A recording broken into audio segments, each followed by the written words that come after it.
What's up, guys?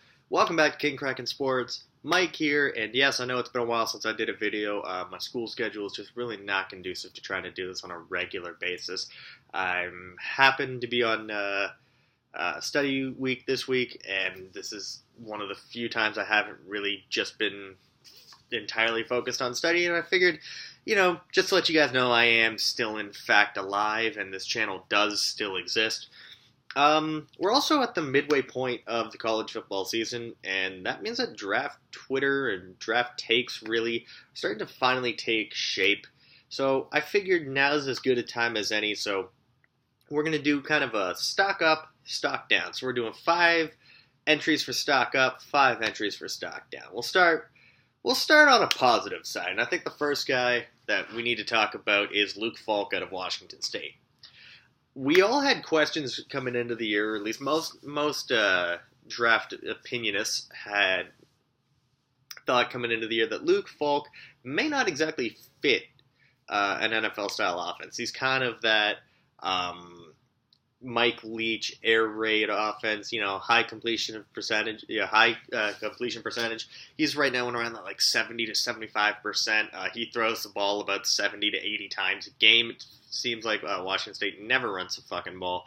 But it almost came to a head early in the season with him. He got benched against against Boise State, came back in, then got hurt. But since that, he's really caught fire. I mean, he played very well against USC. Played extremely well against Oregon. Not looking forward to him facing my Cal Bears this weekend. But yeah, he went into the season, I believe, as my QB6 or QB5. He went in at QB5, fell to 6 with Lamar Jackson's emergence. He is now up to my QB3. Still not a first-round pick in my mind, but early second for sure. And I think that considering he may have started the year as a mid-second, early third-round pick, maybe even a day 3 pick, he's done a lot to improve his stat. Next up, who else but Saquon Barkley? I was high on Saquon coming in. I know some people weren't. That just proves that they're wrong. Like, they're very wrong. Saquon coming into the year was my number 5 player in the class behind guys like Sam Darnold, Christian Wilkins, Connor Williams, a couple other, 1 or 2 other guys.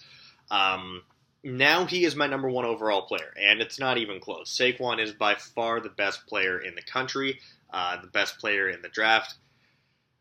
I would draft him number 1 overall, but I don't have a team to run, so that just take that with a grain of salt, if you will. He has just been an utter freak of nature, really silencing a lot of the critics that he had, about how well does he work in the passing game, how physical is he. He is just putting on a show every single week, and it was one thing when you beat up, Akron and Pitt and these teams that don't have a defense, but then when you take it to Iowa, and he did what he did there, and Northwestern contained him for quite a bit, but in the end it didn't really matter. He kind of ran through them, in the second half and helped put the game away. Saquon's just been unstoppable.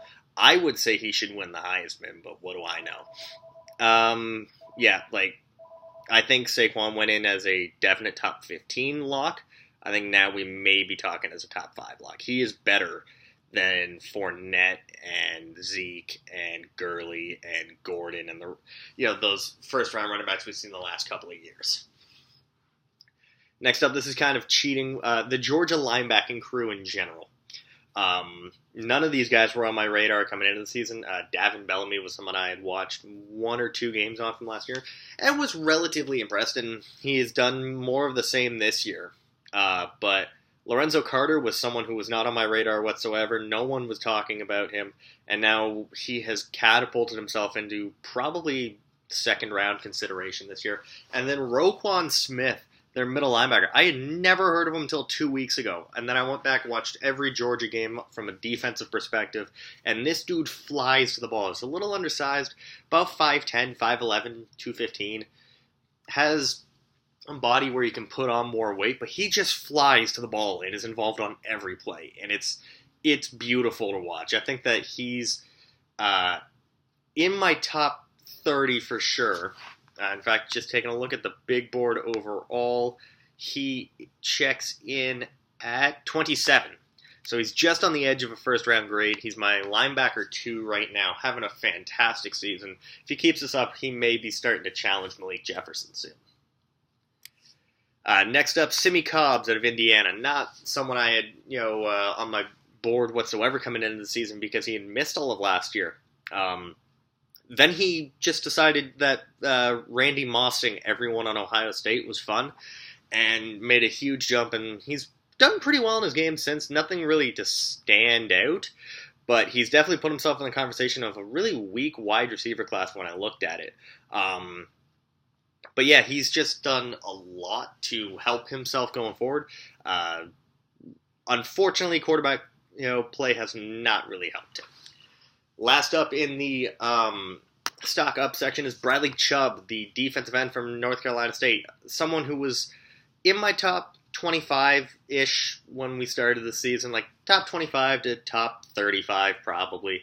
One of those top 5 edge rushers, I kind of saw him a little bit like I saw Derek Barnett, only bigger and maybe a little bit less athletic, but more physical, and he has just been a monster this year. He's now my edge 2 and my 11th overall player. He is challenging Harold Landry for that top at the position. He has just been ungodly this year, unblockable at times as well, and he's a big part of he's a big part of why North Carolina State has done as well as they have. That defensive line is fantastic, and it's led by Bradley Chubb. Stock down. Before I get into stock down, some honorable mentions are wide receiver from Florida State, Auden Tate, Lamar Jackson, the quarterback from Louisville, as well as Uchenna Nwosu, the defensive end / linebacker out of USC. Now let's get into some stock down, guys, and I think that first off we have to talk about him. Josh Allen, the quarterback out of Wyoming. I was never really sold on Allen to begin with. I always thought that he was below Darnold and Rosen, but and was in that kind of Mason Rudolph range. He has plummeted, and it started with the bad game against Iowa, and then he had like he has played bad against anyone that isn't in his conference, and even looking in his conference, Hawaii held him under 100 yards. Fucking Hawaii. Is this seriously someone that we think that is going to go top 5? I know that the NFL thinks his poise and his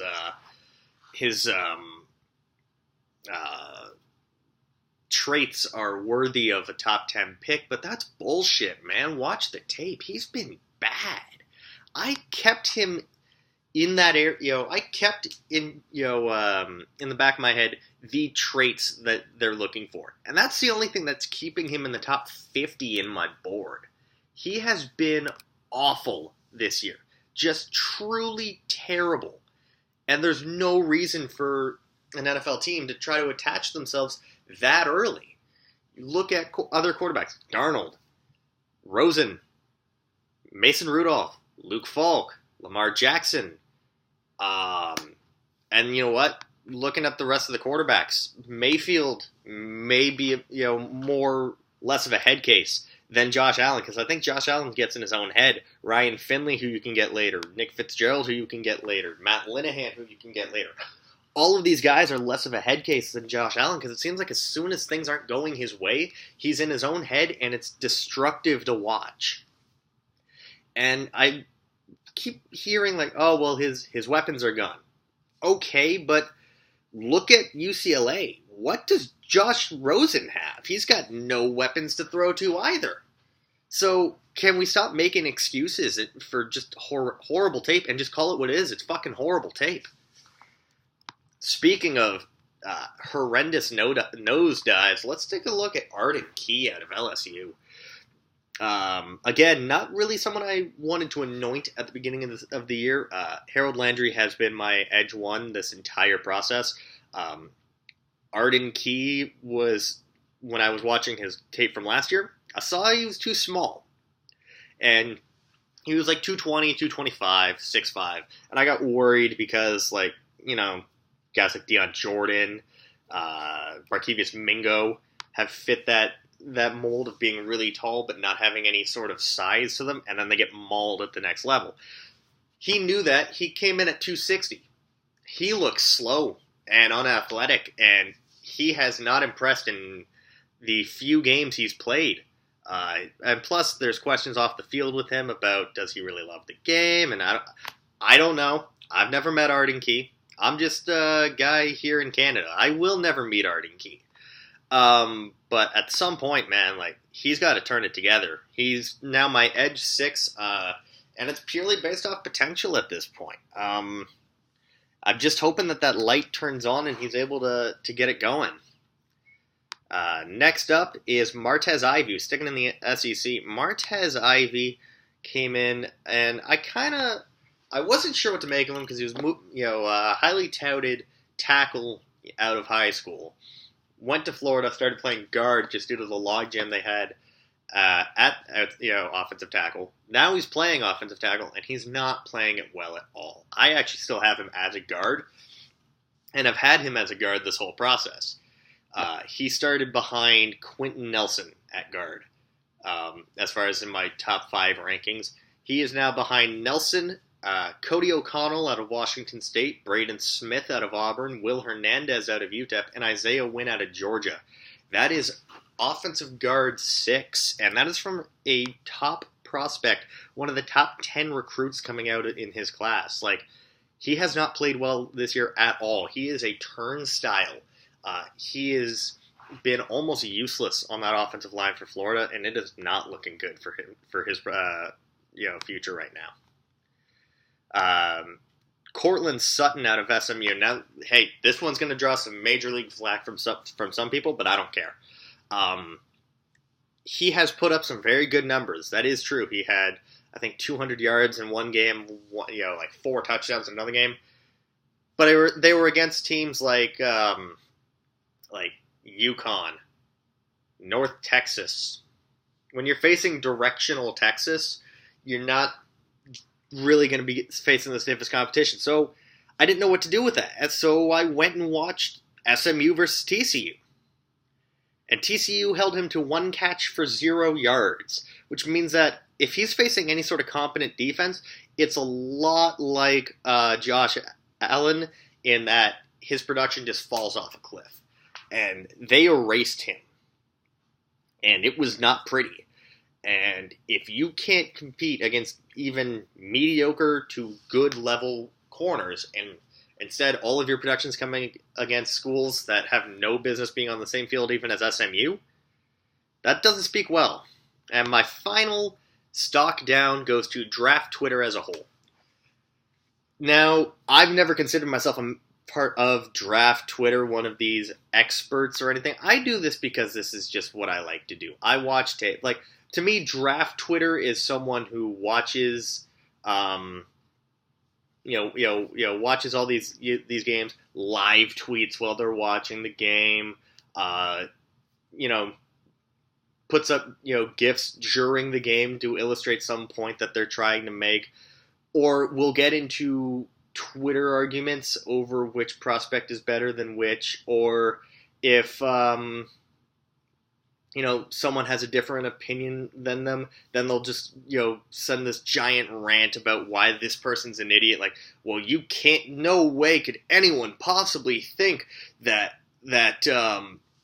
Mason Rudolph is a better prospect than Luke Falk because It's getting ridiculous now. I think the problem is that way too many people have such a perceived bravado and voice on it. Like, believe me, guys, don't take what I say on these videos as in like this is the way that people must think, because it's not. It's one guy's opinion.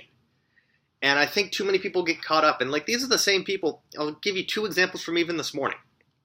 This morning I open up Twitter and I see 2 things. One, from noted horrendous take maker, Kyle Krabs. And believe me, when Kyle Krabs gets something right, he will trumpet it on his Twitter account for 6 months. Did you know he was the first person to talk about Mitchell Trubisky? While I was saying that, he tweeted it. It was about how, this is another example. Nelson Aguilar had a good game yesterday. So he went and found a tweet that he put out in May or July, and about how we can't call Nelson Aguilar a bust, and quote tweets it going, "Hey guys, look, I was right." Because Nelson Aguilar had 4 catches for 55 yards and a touchdown yesterday. Or, coincidentally enough, another NDT scouting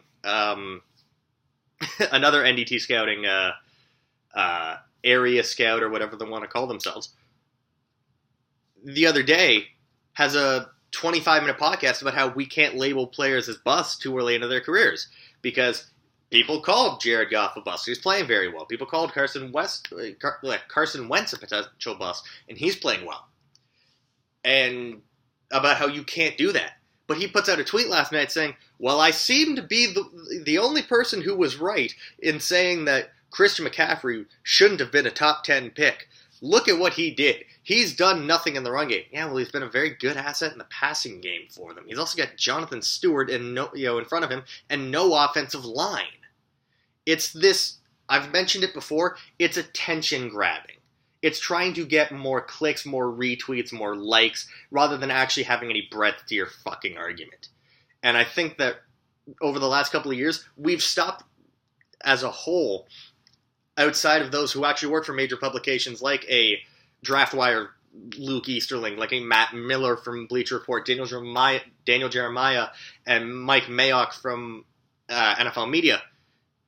And we've more gone to, well, this guy's got a Twitter account, and he calls himself a draft expert. He's not. He's not at all. Like, do these people have here's a good sign on whether or not you should take someone's word as someone's, on a player standing in the NFL. Does this person actually have connections? Does this person have connections within the league? Because I'll tell you, Mayock, Kuiper, McShay, Jeremiah, Easterling, they do. Tools like Kyle Krabs don't. So maybe we start, I don't want to say the experts, but the professionals. We let the actual professionals do start reporting what the NFL thinks, instead of some jamoke in his basement saying what the NFL thinks. Yes, I am some jamoke in my basement. I don't claim to know better than NFL general managers. I'm just saying based off of what I'm seeing.